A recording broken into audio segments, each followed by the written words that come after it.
ታሪክ ሊሰራ ነው። አርሰናል ዋንጫዎቹን ወደ ኤምሬት ሊያመጣ በሚችልበት አቋም ላይ ይገኛል።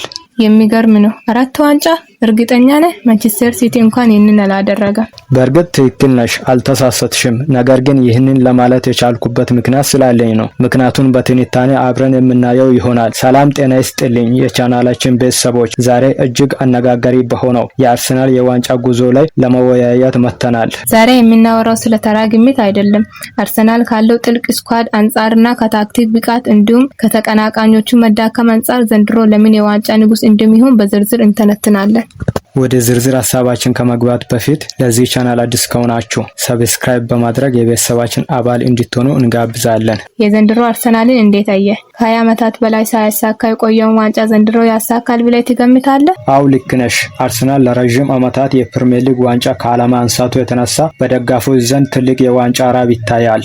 ከዚህ ሐሳብ ተነስተን ስንወያይ ይህንን ዋንጫ ለማሳካት በዚህ ዓመት መድፈኞቹ ምን ሰሩ? ካለፉት ዓመታትስ ልምድ ምን ተማሩ? ዋንጫውንስ የማሳካት አቅም አላቸው ወይ የሚለውንና ተጨማሪ ሌላ ሐሳቦችን የምናይ ይሆናል። እንዲሁም ባለፉት 2 እና 3 ዓመታት እስከ መጨረሻው ሳምንታት ድረስ ተፎካካሪ ነበረ። ቢሆንም ብዙ የሚታዩ ክፍተቶች ያሉበት ቡድን ስለነበረ ባለፉት ዓመታት አርሰናል ሰፊ ስኳድ አልነበረውም፣ የስነ ልቦና ጥንካሬውም አልነበረም። ተቀናቃኞቹን ስንመለከት ሰፊ ስኳድ ነበራቸው። ከዚህ ሐሳብ ተነስተን ስንመለከት ያው የዘንድሮ አርሰናል ብዙ ነገሩን አሻሽሎና አሟልቶ የመጣበት ዓመት ነው። ስለዚህ እስካሁን የተሻለ አርሰናል እያየን እንገኛለን። ይሄ ማለት ፍጹም ነው ማለታችን አይደለም። ነገሮች ሁልጊዜ አንጻራዊ ናቸው። የተሻለ ክለብ እንጂ ፍጹም ክለብ የለም። የተሻለ ተጫዋች እንጂ ፍጹም ተጫዋች የለም። የተሻለ አሰልጣኝ እንጂ ፍጹም አሰልጣኝ የለም። ስለዚህ አርሰናል መጀመሪያ የነበሩትን ድክመቶችን አሻሽሎ የመጣበት ዓመት ስለሆነ ዋንጫ ብቻ ሳይሆን ዋንጫዎችን የማሳካት እድል አለ ብዬ አስባለሁ። ምክንያቱም ዘንድሮ ሰፊ ስኳድ አለው። በስነ ልቦናም ተለውጧል። የልምድም ማነስ የለውም። ብቻ የአርቴታ ውሳኔ ስህተት ያጋጥመው እንጂ።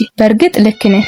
የዘንድሮ አርሰናል በጥቂት ጨዋታዎች ከታየው ድክመቶች ውጪ የተሻለ አርሰናል እንደሆነ ይታወቃል። ቢሆንም 2 እና 3 ዋንጫዎችን ለማንሳት ግን አይከብደውም። እንዳልሹም ይህንን ማንም እርግጠኛ ሊሆን አይችልም። ነገር ግን የዘንድሮ አርሰናል 2 ወይም 3 ዋንጫ የማሳካት አቅሙ አለው። ቢሆንም ያለውን ይህንን አቅም፣ ያለውን ሰፊ ስኳድ፣ ያለውን የተጫዋቾችን የግል ብቃት ምን ያህል አርቴታ ተጠቅሞ ወደ ዋንጫ ክብር ያመጣል ተብሎ ይጠበቃል። አርቴታ የዘንድሮን ስኳድ ይዞ ዋንጫ የማያመጣ ከሆነ ሲተቱ የተጫዋቾች ይሆናል ብዬ አላስብም። በእርግጥ አርቴታ በጣም ትልቅ አሰልጣኝ እንደሆነ ማንም ያምናል። ደግሞ አርሰናልን ወደ ትልቅ ደረጃ አምጥቷል።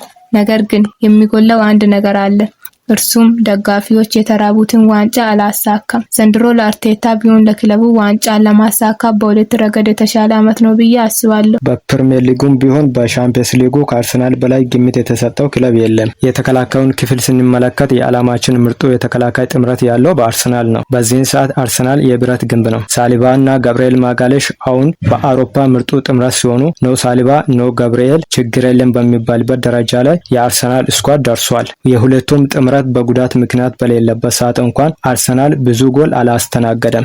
አዎ በእግር ኳስ ጥሩ መከላከል ዋንጫን ያበላል ይባላል። መድፈኞቹም በመከላከሉ ረገድ ጠንካራ መሆናቸው ረጅም ርቀት እንዲጓዙ ያደርጋል ብዬ እገምታለሁ። በመከላከሉ ብቻ ሳይሆን በስኳድ ስፋት እንደ አምና እየተቸገረ የሚገኝ ቡድን አይደለም። ዘንድሮ በእያንዳንዱ ቦታ ላይ 2 እና 3 ተጫዋቾች አሉት። አንዱ ቢጎዳ ሌላው ጥረት ያለው ተጫዋች ይተካዋል። ከዚህ የተነሳ በጉዳት ምክንያት ብዙም ክፍተትና ስጋት አይታይም። ይህ በተለይ አርቴታ ተጫዋቾችን እያሳረፈ መቀበሉ ዋንጫዎችን ለማሳካት ትልቅ እድል ይፈጥራል ብዬ አስባለሁ።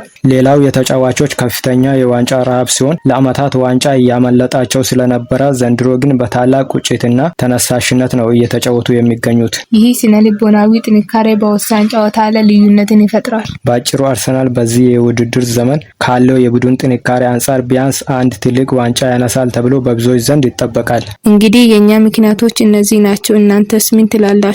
ከነዚህ 4 ዋንጫ አርሰናል በብቃቱ ይበልጥ የሚቀራረበው ለየትኛው ነው? ሐሳባችሁን ኮሜንት ላይ ጻፉልን። ቪዲዮውን ላይክ እና ሰብስክራይብ ማድረግ እንዳትረሱ። ሰላም።